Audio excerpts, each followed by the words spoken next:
salut. Oh Jésus, mon roi. Je vais me réjouir dans le Dieu de mon salut. Oh Jésus, mon roi. Il rend mes pieds semblables à ceux des bichets. Il me fait marcher.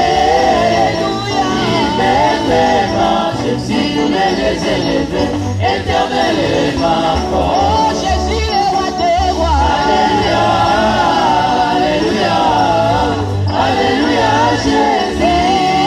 Alléluia. Alléluia, Alléluia, Alléluia, Jésus.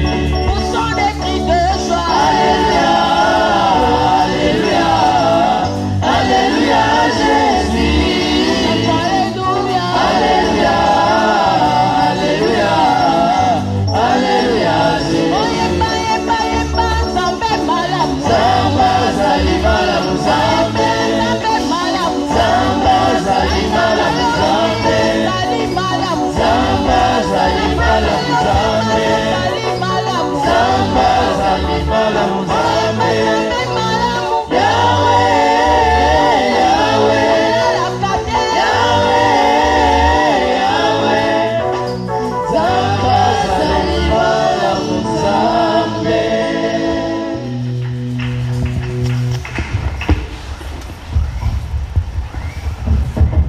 Alléluia. Seigneur, tu es bon pour nous. Nous voulons te rendre grâce et te bénir pour tout ce que tu fais dans nos vies. Tu nous as accordé encore cette occasion de partager ta parole. Nous sommes dans la joie. Voilà pourquoi nous bénissons encore et encore et encore ton nom. Merci, Seigneur. Prends contrôle de ce moment.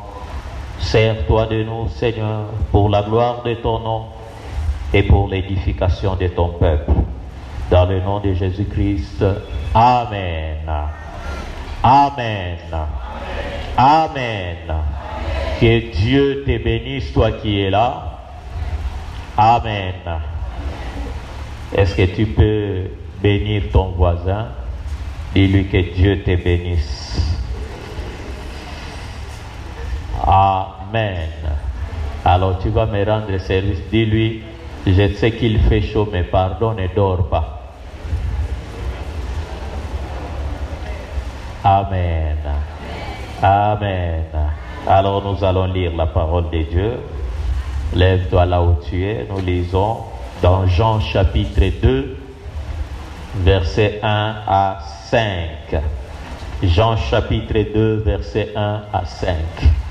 Nous lisons: 3 jours après, il y eut des noces à Cana en Galilée. La mère de Jésus était là.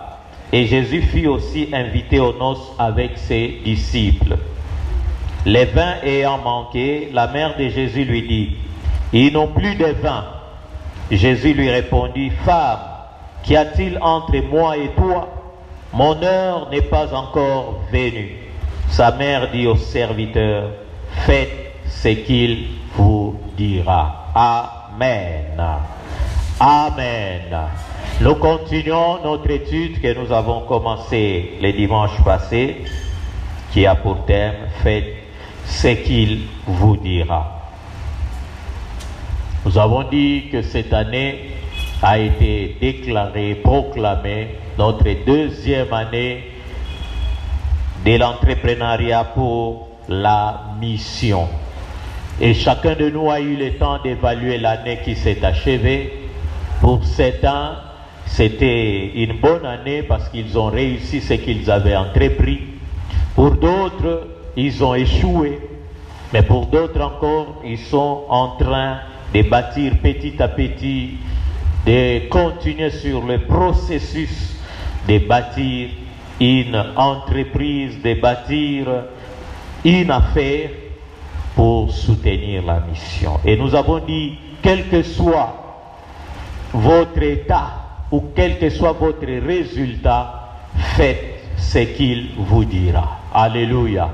Même si vous avez réussi ou si vous avez échoué, faites seulement ce qu'il vous dira. Alléluia. Parce que chacun de nous a une mission à accomplir sur la terre.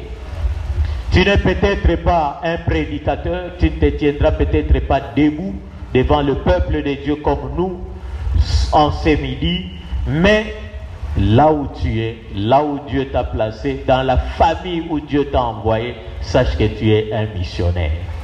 Dieu a permis que tu puisses naître dans cette famille-là, dans cette tribu-là, parce que tu as une mission à accomplir pour lui dans cette famille-là. Même si cette famille est une famille composée des plus grands sorciers, des plus grands magiciens, des plus grands occultistes du monde, mais parce que tu es né dans cette famille-là, sache que tu es un missionnaire dans cette famille-là pour Dieu. Alléluia. Je sais que plusieurs ne le savent pas. Plusieurs ne savent pas qu'ils sont missionnaires. Parce que plusieurs parmi nous, nous avons été habitués à appeler les missionnaires ces anciens blancs-là qui nous ont apporté l'évangile. Ce sont eux les missionnaires. Alléluia. Mais je t'informe que toi aussi tu es missionnaire. Tu es missionnaire dans la parcelle où tu loues. Tu es missionnaire dans les quartiers où tu habites. Tu es missionnaire sur l'avenue où tu habites. Tu es missionnaire dans cette ville, dans cette église, dans ce pays, dans ces continents. Tu es missionnaire. Ce n'est pas en vain, ce n'est pas par hasard que Dieu t'a envoyé. Et parce qu'il a permis que tu vives pendant ces années 2000, sache qu'il est temps pour toi d'accomplir ta mission. Parce qu'il y en a qui ont existé entre les années 0 et les années 100. Il y en a qui ont existé entre les années 100 et les années 200, les années 300, les années 1000, 1900 et maintenant c'est 2000.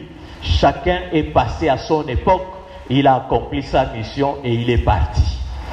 Maintenant c'est ton temps. Dis à ton voisin, maintenant c'est ton tour.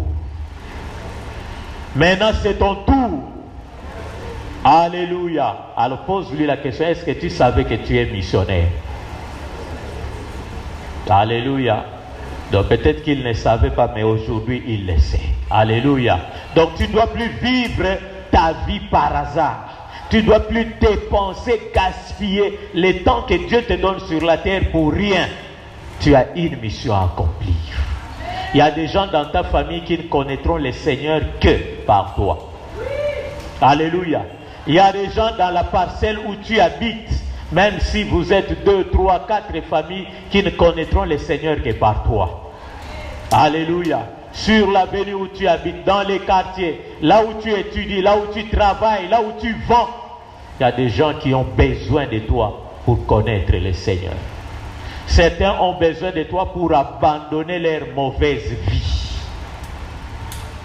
D'autres auront besoin de toi pour demeurer dans la foi. Peut-être il était déjà en train d'abandonner la foi, mais à cause de toi, il va demeurer dans la foi.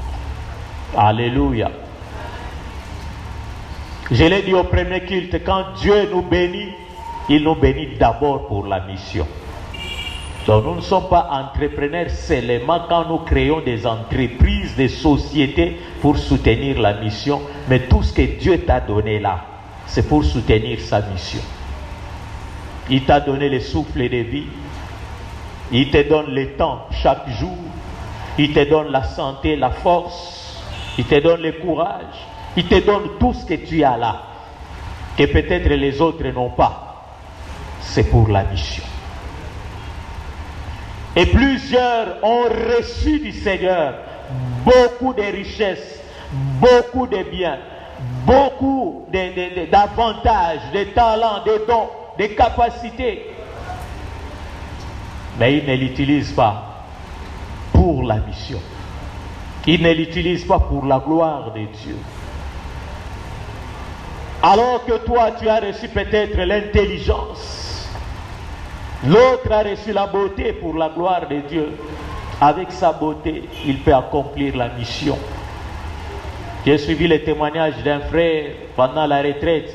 Il a dit que ses amis sont venus dans cette église parce qu'ils suivaient une sœur de cette église. Les deux garçons-là dérangeaient une sœur de cette église pour qu'elle devienne leur copine. Alors la sœur a dit, d'accord, je suis d'accord avec vous, mais venez d'abord là-bas, venez écouter d'abord là-bas. Et ils sont venus, ils se sont convertis. Alléluia. Donc tu peux utiliser ta beauté, la sœur, pour gagner les âmes. Pas pour vendre ton corps, mais pour gagner les âmes. Donc si tu ne savais pas pourquoi Dieu t'avait donné cette beauté, maintenant tu le sais, c'est pour une mission. C'est pas pour que n'importe qui joue avec, mais pour que les âmes soient sauvées. Alléluia. Quand les enfants d'Israël sont sortis de l'Égypte, Dieu leur a donné des richesses, beaucoup de richesses. Dieu a permis que les enfants d'Israël puissent piller les Égyptiens, mais ce n'était pas par la violence. Dieu leur a permis de trouver grâce auprès des Égyptiens. C'est-à-dire, chacun allait voir son voisin pour dire, bon, en tout cas, donne-moi cette chose ici qui est dans ta maison. Donne-moi ces vases d'or. Donne-moi tes bijoux là que tu aimes porter les dimanches. Et ces gens-là leur donnaient librement. Sans hésiter. Donc tout ce que tu trouvais d'intéressant dans la maison de ton voisin, tu lui dis, donne-moi ça. Il prend, il te donne. Et ils sont sortis avec toutes ces richesses-là. Et dans les plans de Dieu, ils savaient qu'Israël devait aller les servir dans les déserts. Et avec toutes ces richesses-là, ils devaient aller les servir. Ils en avaient besoin pour offrir à Dieu, mais ils en avaient aussi besoin pour bâtir un tabernacle à Dieu dans les déserts. Mais malheureusement, quand ils sont sortis de l'Égypte, alors que Moïse était sur la montagne pour recevoir les tables des commandements, des 10 commandements, le peuple a utilisé toutes ces richesses-là pour fabriquer un veau d'or. Ils ont dit à Aaron, fabrique-nous un Dieu. C'est Moïse-là, nous ne savons pas ce qu'il est devenu depuis qu'il était parti. Toi, fabrique-nous un Dieu qui marchera avec nous. Alors, ils ont pris tous ces bijoux-là, tous ces colliers en or, ils ont fondu cela, ils ont donné la forme d'une idole et ils ont dit, Israël, voici ton Dieu qui t'a fait sortir de l'Égypte. Et ils ont commencé à adorer cette idole. Alors que Dieu ne leur avait pas donné cette richesse pour une idole, mais c'était pour sa gloire. Voilà pourquoi plusieurs enfants de Dieu sont bénis, même financièrement, beaucoup d'argent. Mais ils dilapident cet argent-là dans des futilités. Ils changent des femmes comme on change les habits. Et ils prennent l'alcool comme ils veulent. Dans des bars, dans des hôtels. On les appelle des présos, des entrinos. Je ne sais pas quel nom qu'on leur donne là-bas. Et ils jettent l'argent. Alors qu'ils pouvaient utiliser cet argent-là pour acheter des micros, changer des ampoules qui brûlent à l'église. Ou bien même soutenir les pauvres, les malheureux, les misérables qui sont autour d'eux. Chacun de nous a à côté de lui des personnes plus pauvres que lui. Même si tu te dis pauvre, mais si tu observes bien, tu verras qu'à côté de toi, il y a quelqu'un qui est plus pauvre que toi. Donc tu as la mission de l'aider. C'est ça ce que ça veut dire. Voilà pourquoi Jésus avait dit à ses disciples, vous aurez toujours des pauvres avec vous. Vous aurez toujours, tu es pauvre, c'est bien, mais tu auras toujours des plus pauvres que toi. Alléluia. Il y a des gens qui souffrent ici, même dans l'église, qui ont des difficultés pour se nourrir, pour se vêtir, pour étudier, pour se faire soigner. Mais l'argent que Dieu nous donne, qu'est-ce que nous en faisons? Des fois dans nos maisons, nous jetons les foufous. Regarde bien combien de fois tu as jeté les foufous cette semaine chez toi. Mais si tu avais bien regardé autour de toi, tu allais voir qu'il y a des gens qui n'ont pas mangé depuis le début de la semaine. Et il y en a même qui le font exprès. On m'a raconté l'histoire d'une maman, ça m'a fait très mal au cœur, mais c'est pas possible. Même sa bonne n'a pas le droit de manger les foufous qui est resté hier. Donc elle préfère jeter ça que laisser sa bonne manger. J'ai dit, mais ça c'est quel cœur? Il y a des gens qui ont un cœur, je ne sais pas, en cuivre, en uranium. Ça c'est pas normal. Donc tu es content de jeter ça au lieu de donner à ton semblable qui a faim. Alléluia. Nous devons intervenir. Nous avons des personnes dans cette église qui ne savent pas payer les frais scolaires, les frais académiques. Mais nous avons l'argent. Plusieurs à l'église n'ont pas de Bible parce qu'ils n'ont pas l'argent pour acheter des Bibles. Je le disais au premier culte, même les mégas, l'argent que tu gaspilles pour acheter des mégas, seulement pour te photographier après le culte pour qu'on voit quelle coiffe tu as, quel habit tu as porté, et puis c'est fini. Ou pour regarder des sottises, des bêtises sur TikTok. Et tu pouvais utiliser ça pour évangéliser. Juste copier un verset de la Bible et tu mets là, tu publies. Tu ne sais pas qui sera sauvé par ces seuls versets-là. Mais tu publies tes photos.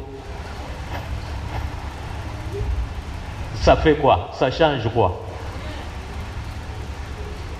Et malheureusement, si tes photos tombent entre les mains d'un méchant occultiste, il t'envoûte. Mari de nuit.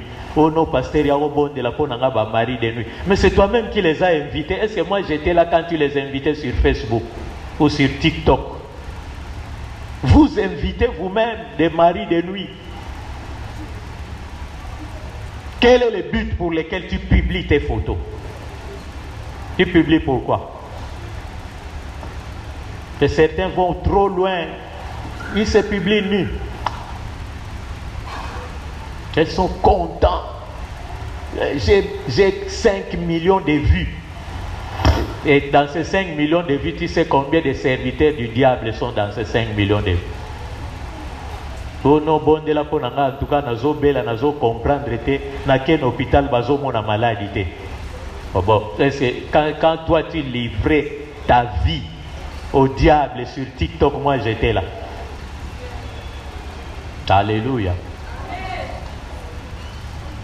Non, nous devons utiliser tout ce que Dieu nous donne comme des missionnaires sur cette terre pour sa gloire. C'est comme ça que nous soutenons la mission. Ne dis pas moi je n'ai pas d'argent, je n'ai pas de fonds de commerce. Observe bien. Tu verras que tu as un fonds de commerce quelque part. C'est peut-être pas l'argent, c'est peut-être ta beauté, c'est peut-être ta force, c'est peut-être ton intelligence.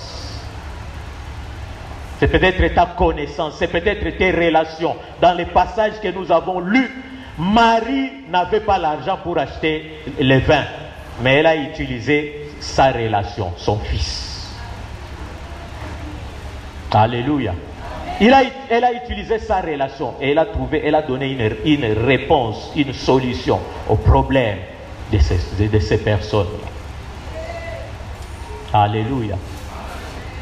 Tu as beaucoup de choses que tu peux utiliser dans la mission. Beaucoup. Alors cette année, rassure-toi que tu vas faire ce qu'il te dira. Dis à ton voisin, fais ce qu'il te dira. Fais comme Pierre. Comme nous l'avons vu la fois passée, Pierre avait de l'expérience, de la connaissance dans les domaines de la pêche. Toute la nuit, il a pêché sans rien prendre. Alors Jésus est venu lui dire ce qu'il fallait faire. Avance en pleine eau et jetez vos filets. Pierre, c'est vrai. En tout cas, moi, je crois qu'il a hésité. Il voulait s'expliquer et dire, Seigneur, nous avons pêché toute la nuit sans rien prendre. Et je crois que le Saint-Esprit l'avait retenu. Il dit, bon, mais sur ta parole, je jetterai le filet. Même avec beaucoup de regrets, je t'en supplie, fais ce qu'il te dira. Alléluia. Tu te rends compte, tu dis, toute l'année passée, j'ai investi. J'ai tout fait, j'ai travaillé, j'ai abattu un travail de titan, mais je n'ai rien pris. Ne t'en fais pas, tout en regrettant, fais ce qu'il te dira cette année. Alléluia. Même s'il te dit de reprendre les mêmes activités où tu as échoué l'année passée, n'hésite pas, parce que c'est lui qui te l'a dit, fais-le. Avec lui, tu réussiras. Parce que la Bible dit, confie-toi à l'Éternel de tout ton cœur et ne t'appuie pas sur ta sagesse. Avec ta sagesse, tu as échoué. Alors confie-toi maintenant à l'Éternel. Fais ce qu'il te demande de faire. N'hésite pas. Alléluia. Alors la première chose que le Seigneur nous a demandé de faire, c'est demeurer en lui. Il a dit demeurer en moi. Jean chapitre 15. Demeurez en moi. Verset 7. Demeurez en moi. Alléluia. Ne quitte pas. Ne quitte pas. Ne quitte pas, je t'en supplie, Jésus-Christ. Ne le quitte pas. Quelle que soit la persécution, quelles que soient les difficultés, quels que soient les problèmes, quelles que soient les épreuves, demeure en Christ. Alléluia. Quelle que soit la bénédiction, la richesse, la prospérité, l'abondance, demeure en Christ. Ne sois pas comme ces chrétiens qui étaient en Christ quand ils n'avaient rien, tous les jours à l'église, régulièrement dans les programmes de l'église. Mais dès qu'il est béni, il n'a plus le temps. Non, je suis trop occupé, je n'ai plus le temps. Mais avant, comment tu trouvais le temps? Trouve toujours un temps pour le Seigneur. Ne sois pas comme ces chrétiens. Quand tout allait bien, il venait à l'église facilement. Mais il a tout perdu, il abandonne. Donc je ne peux plus venir, je n'ai plus d'habits à porter. Comment je vais me présenter devant le Seigneur? Viens, demeure en Christ. N'écoute pas les conseils des méchants. Ils te disent non, va consulter tel, va consulter tel. Il te donnera la solution à ton problème. Non, c'est Jésus-Christ seul qui a la solution. Alléluia. Aucun de tes ancêtres ne te donnera la solution. S'il avait la solution, lui-même ne serait pas mort et parti définitivement. Il serait ressuscité et il continuerait à vivre comme Jésus. Alors comment demeurer en Christ? Pour demeurer en Christ, nous devons d'abord garder la parole de Dieu continuellement dans notre cœur et dans notre intelligence et laisser cette parole guider nos actions. Nous devons garder la parole de Dieu. Le psalmiste a dit, je serre ta parole dans mon cœur afin de ne pas pécher contre toi. Serre la parole de Dieu dans ton cœur. Serre la parole de Dieu dans ton intelligence et conduis tes actions selon cette parole. Alléluia. Le psalmiste a aussi dit, ta parole est une lampe à mes pieds et une lumière sur mon sentier. C'est-à-dire, c'est ta parole qui me conduit jour et nuit. Marche selon la parole de Dieu. Garde-la dans ton cœur. Paul disait aux Colossiens, dans Colossiens 3,16, que la parole de Christ habite parmi vous abondamment. Colossiens 3,16, que la parole de Christ habite parmi vous abondamment. Nourrissez-vous de la parole de Dieu. Abreuvez-vous de la parole de Dieu. Remplissez-vous de la parole de Dieu. Jour et nuit. Pour que la parole de Dieu habite abondamment en vous, il faut faire 4 choses. Ce sont les 4 choses que nous apprenons aux affermissements. Premièrement, lisez la parole de Dieu chaque jour. Ne passez pas une journée sans avoir lu la parole de Dieu. Voilà pourquoi chaque jour, on nous communique les programmes de lecture de la Bible de la semaine. Ce n'est pas en vain. Ceux qui le font ne perdent pas leur temps. C'est pour notre bien. Chaque jour, tu dois lire la parole de Dieu. Considère que si tu n'as pas lu la parole de Dieu, c'est comme si tu n'as pas mangé. Alléluia. Moi, je ne sais pas, je ne vois pas comment je peux passer toute une journée sans lire la parole de Dieu. Je ne comprends pas. Et ce que je vous annonce aujourd'hui, je l'ai reçu pendant que je lisais la parole de Dieu. Je lisais le chapitre 5 de Jean, je suis arrivé à ce verset-là, le verset 5. L'Esprit m'a dit, reste là. Et je suis resté là.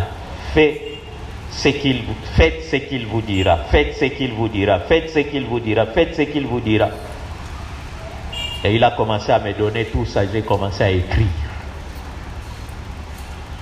Alléluia. Lisez, lisez, lisez, lisez. Dieu m'a fait cette grâce-là. Il me donne les messages, pas pendant la méditation, mais pendant la lecture. C'est seulement quand je lis. Tu arrives quelque part, à un verset, il te dit reste là. Et tu restes là, il commence à te parler, tu commences à écrire. Tu écris, tu écris, tu écris, tu écris, tu écris. Et tu peux écrire des pages et des pages. Lis la parole de Dieu. Deuxièmement, médite la parole de Dieu. Après avoir lu, il faut méditer, c'est-à-dire réfléchir profondément sur cette parole que tu as lue. Qu'est-ce que Dieu veut me dire dans cette parole? Nous avons beaucoup de programmes de méditation de la parole de Dieu. Même aux affermissements, nous apprenons cela aussi. Méditez, méditez, méditez. Dieu va vous parler et vous prierez par rapport à ce qu'il vous a dit. Après avoir médité, troisièmement, il faut étudier la parole de Dieu. Étudier la parole. Il y a une méthode simple d'étude de la parole de Dieu avec les Bibles qui ont des renvois. C'est-à-dire, tu lis un verset, à côté, ils ont mis une lettre et ils ont écrit un autre verset. Tu vas à ces versets-là. Et de ces versets-là, tu trouveras un autre renvoi. Tu peux passer toute la journée en train de lire la Bible. Donc tu n'auras même plus besoin d'aller chercher ton téléphone pour Facebook parce que tu es dans la Bible. Tu lis, tu passes d'un verset à un autre et c'est comme ça que tu pourras comprendre l'essence d'un verset parce que la Bible s'explique par elle-même. Essaye cela, tu verras. Tu lis un verset, tu regardes les renvois à côté, tu lis les versets qui suivent et ainsi de suite. Tu verras que tu ne finiras pas. En une journée, tu ne vas pas finir. Alléluia. Et chaque mercredi, nous avons une étude biblique ici. Demande à ton voisin, est-ce que tu viens à l'étude biblique? Donc, je sais que tu as peur de lui demander parce que toi-même, tu ne viens pas. C'est tout à fait normal. Comment tu peux demander à l'autre ce que toi-même, tu ne fais pas? Alléluia. Et enfin, il faut mémoriser la parole de Dieu. Quand tu lis, quand tu médites, quand tu étudies, il y a des versets qui te parlent clairement. Médite cela. Voilà pourquoi Dieu a dit à Josué que ce livre de la loi ne s'éloigne point de ta bouche. Que cela ne s'éloigne point. Médite le jour et nuit. Pour que ça ne s'éloigne point, médite jour et nuit. Il y a des versets que tu retiendras sans avoir fourni d'efforts, simplement parce que tu les médites jour et nuit. Ça va rester dans ta bouche. Ça va alimenter ton dépôt de la parole de Dieu. Et quand tu seras devant une situation, devant une décision à prendre, le Saint-Esprit va prendre dans ton dépôt un verset qui correspond à ton problème. Il va remonter ça dans ta bouche. Et tu vas commencer à déclarer ça et tu trouveras la solution. Ainsi, tu n'auras pas besoin de courir d'un prophète à un autre, d'une église à une autre. Dieu te parlera. Alléluia. Deuxièmement, comment demeurer en Christ? Il faut entretenir une communion constante et intime avec Christ, afin de tirer de lui la force nécessaire. Nous devons développer une communion constante avec Christ. Développer une intimité parfaite, permanente avec Christ. Et tirer de lui la force nécessaire pour demeurer en Christ. Plusieurs personnes ont des difficultés, plusieurs enfants de Dieu ont des difficultés de demeurer en Christ parce qu'ils ne sont pas en communion avec Christ. Ils n'ont aucune intimité avec Christ. Ils ne connaissent pas Christ. Voilà pourquoi ils ont même des difficultés pour prier. Si prier, c'est parler avec Christ, dialoguer, communiquer avec Christ. Si tu ne le connais pas, tu auras des difficultés. La personne qui est à côté de toi, si tu ne la connais pas, tu auras des difficultés pour parler avec elle. Tu ne peux pas tenir 5-10 minutes à côté d'un inconnu. D'ailleurs, tu auras des difficultés pour introduire la conversation. Tu ne sais pas par où tu vas commencer parce que tu ne les connais pas. Et tu auras des difficultés aussi à l'écouter et à obéir à ses conseils parce que tu ne les connais pas. Mais si tu as une communion parfaite, constante, permanente avec Christ, une intimité constante, permanente avec Christ, tu n'auras pas de difficultés pour parler avec Christ. Je le disais au premier culte, il y a des personnes dans nos maisons, si vous lui dites, bon, avant de prier aujourd'hui, c'est toi qui vas, avant de manger aujourd'hui, c'est toi qui vas prier. Bon, vous allez faire 30 minutes, bozozela, à picler. Bondela tolia, à picler naï. Bosoyi bo bondeli pete tolia pete. Ngape na rolia na ngape li susute. Tout ça, ce sont des échappatoires parce qu'il ne connaît pas. Il va commencer comment? Il n'a aucune intimité avec Jésus, aucune communion avec Jésus. Il va commencer comment?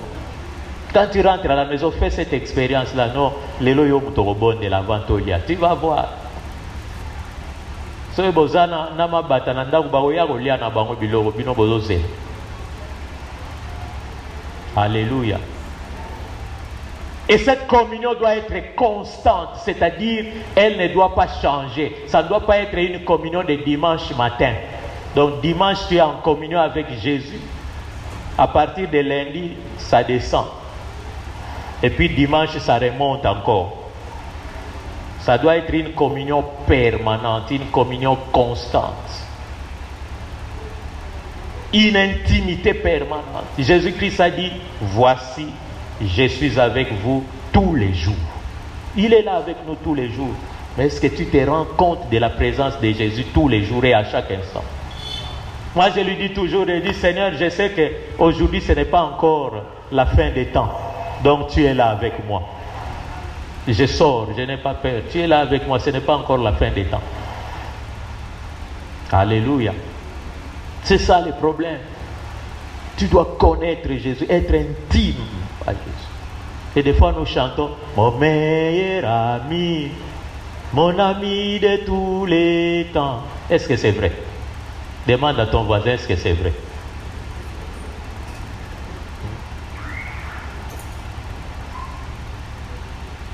Il doit devenir réellement ton ami, là, ton compagnon de tous les temps.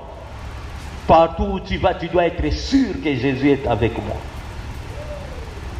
Gardez cette communion-là. Et quand tu es en communion avec Christ, il te donnera la force nécessaire pour demeurer encore en communion avec lui. Voilà pourquoi Paul pouvait dire dans Philippiens 4:13, je puis tout par celui qui me fortifie. Ta vie chrétienne est difficile à vivre, compliquée, impossible, dure, parce qu'il n'y a pas de communion avec Christ. Mais si tu es en communion avec Christ, quand tu deviens faible, c'est alors qu'il te fortifie. C'est de lui que tu tireras la force. Paul est parmi ceux qui ont souffert pour l'évangile. Il a été lapidé. Et les gens qui les lapidaient ont dit, bon, il est mort, laissons-le. Après quelques minutes, ils ont vu Paul se relever et partir. Donc il était laissé pour mort. Mais Jésus-Christ lui a donné la force. Tu n'as pas encore terminé ta mission. Lève-toi, continue. Combien de fois il a reçu, comme il l'a dit lui-même, 40 coups moins 1. Ça dit 39 coups. 39 coups de chicotte. Et ce n'était pas n'importe quelle chicotte. Des chicottes avec des clous. 39 coups au dos. Alors que les dos étaient en sang, Jésus-Christ lui a donné la force de continuer. Demeure en Christ. Développe cette communion. Malgré les épreuves, malgré la tempête, Jésus te donnera la force de continuer. Alléluia. Troisièmement, obéir à ses commandements. Fais tout ce qu'il te dira. Obéis à ses commandements. Demeure dans son amour et aime les autres. Tu veux demeurer en Christ, obéis aux commandements de Christ. Demeure dans son amour, mais aime aussi les autres. Alléluia. Si vous gardez mes commandements, Jean 15, 10 et 12, vous demeurerez dans mon amour. De même que j'ai gardé les commandements de mon Père et que je demeure dans son amour. C'est ici mon commandement. Aimez-vous les uns les autres comme je vous ai aimé. Alléluia. Aimez-vous les uns les autres comme je vous ai aimé. Garde les commandements de Jésus. Et les commandements de Jésus, tu les trouves dans sa parole. Qu'est-ce qu'il autorise, qu'est-ce qu'il interdit? Ce qu'il t'autorise à faire, fais-le. Ce qu'il t'interdit, ne le fais pas. Ne discute pas. Ne cherche pas à comprendre. S'il dit ne fais pas ceci, ne le fais pas. C'est tout. Tu ne perds rien. Alléluia. Même si tout le monde autour de toi le fait, mais parce que Jésus te dit ne le fais pas, ne le fais pas. Même si dans ta propre famille, tes propres parents qui t'ont mis au monde les font, ne le fais pas. Parce que Jésus t'a dit ne le fais pas. Alléluia. Alléluia. Dernièrement, j'avais perdu mon jeune frère. On arrive à Kinshasa, toute la famille, non, coutume. J'ai dit, moi, je ne fais pas ces choses-là. Moi, je marche selon la parole de Dieu et selon la loi de l'État, c'est tout. Ces histoires-là, ce n'est pas mon affaire. Selon la parole de Dieu, voici ce que la parole de Dieu dit. J'ai lu la parole de Dieu, j'ai dit par rapport à ça, c'est fini, je mets fin. Et c'est tout. Donc le reste là, ce n'est pas mon affaire. Je n'entre pas dans ces histoires. Tu dois être capable de dire ce que tu es et de faire ce que Dieu te dit de faire, les commandements. Mais aussi, tu dois demeurer dans son amour. Faire tout ce qui te permet de demeurer dans l'amour de Christ. Paul a dit, rien ne peut nous séparer de l'amour de Dieu manifesté en Jésus-Christ. Donc si tu quittes l'amour de Dieu, c'est toi-même. Ne dis pas, oh non, Satanaza Makasi. Non, même dans ces versets-là, il est dit, même pas les diables ne peuvent nous séparer de l'amour de Dieu. Ni les anges, ni les démons. Rien, personne. Donc si tu quittes l'amour de Christ, c'est toi. Ce n'est pas les diables. Ce jour-là, les diables diront non, ce jour-là, je n'étais même pas à Kikwit. Ce jour-là, j'étais au Japon. Je n'étais pas à Kikwit. C'est la Susunai. Parce que le diable n'est pas omniprésent. Il n'est pas partout à la fois. Mais il se déplace rapidement d'un point à un autre. Il n'y a que Dieu qui est partout à la fois, au même moment. Alléluia. Donc maintenant, là, pendant que toi tu seras en train de pécher, peut-être que le diable ne sera pas là. Et quand toi tu diras non, Satan, il dira non, Seigneur, tu le sais, ce jour-là, moi j'étais au Japon. Je n'étais même pas au Congo. Il ment, c'est lui-même. Alléluia. Donc personne ne peut te séparer de l'amour de Dieu, sauf toi-même. Et il ajoute, les commandements qu'il nous donne, c'est de nous aimer les uns les autres. Aimer les autres comme nous-mêmes. Comme nous-mêmes. Aime ton prochain comme toi-même. Vous savez, j'ai compris que des fois, nous haïssons les autres parce que nous ne nous aimons pas nous-mêmes. Parce que si tu t'aimes toi-même, tu ne vas pas haïr les autres. Je te dis vrai. Tu ne t'aimes pas. Parce que quand tu te regardes, tu regrettes. Pourquoi n'a pas magi na famille oyo? Pourquoi n'a pas magi congolais? Et quand tu vois l'autre rouler dans sa voiture, allez, muteme bandi ko yinda. Parce que tu ne t'aimes pas. Pourquoi on a zotambola na makolo ya zotambola na voiture, azo la kisani, azo la kisé loroté. Azo tambola na voiture. Donc toi tu ne t'aimes pas. Tu dois t'aimer dans cette condition-là et ça te permettra d'aimer les autres. Alléluia. Tu dois t'aimer d'abord toi-même. Vérifie bien, tu verras que tu es en train de haïr les autres, tu jalouses les autres parce que tu ne t'aimes pas. Tu te détestes toi-même. Donc il ne fallait pas nazala onga nazali.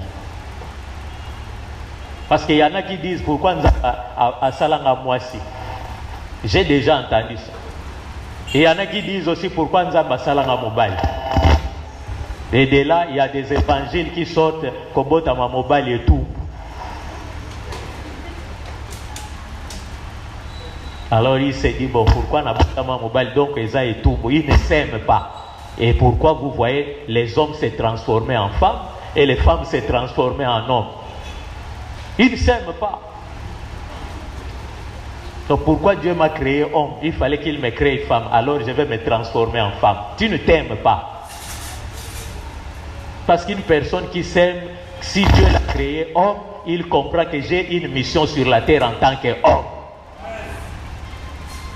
Et il travaille en tant qu'homme. Quand le temps viendra, je vais me marier à une femme.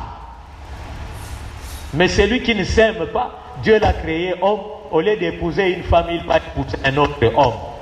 Il déteste les femmes. Dieu l'a créé femme, elle va épouser une autre femme.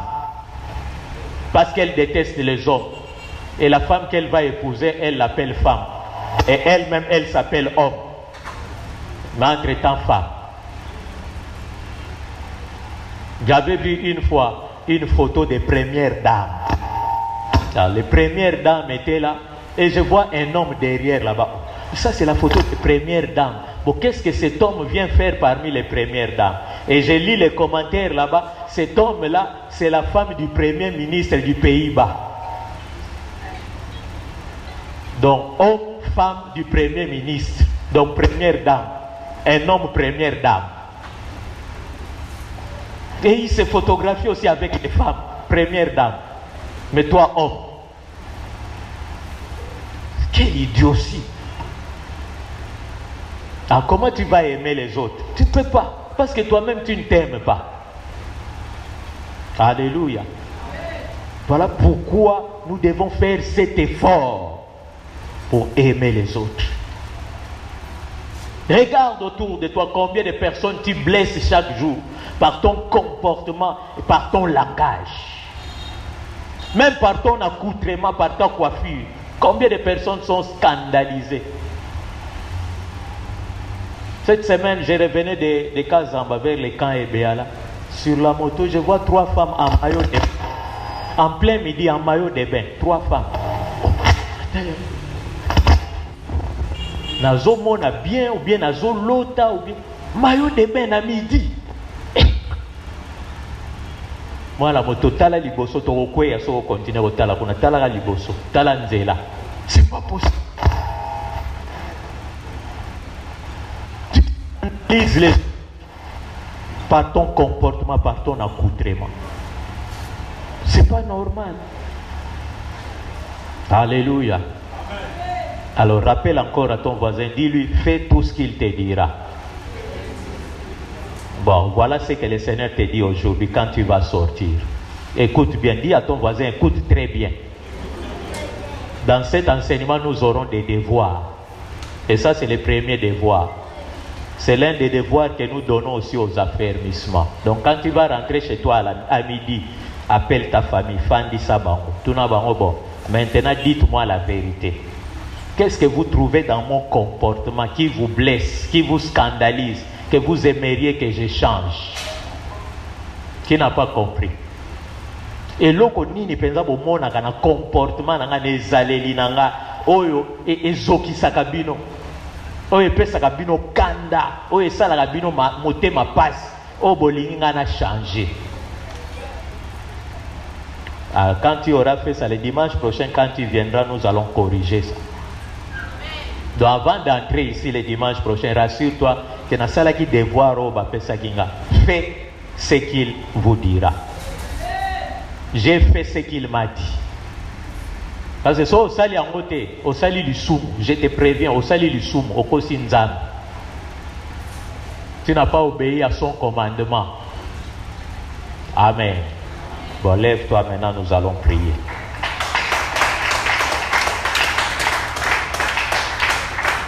Lève-toi, nous voulons prier maintenant. Élève ta voix et commence à prier toi-même. Je sais que le Seigneur t'a parlé. Je le sais. Alors ouvre ta bouche et parle à Dieu. Je ne t'entends pas, parle au Seigneur. Le Seigneur a besoin de t'écouter. Il a besoin d'entendre ta voix. Alléluia, alléluia, alléluia. Parlez-lui, parlez-lui, parlez-lui.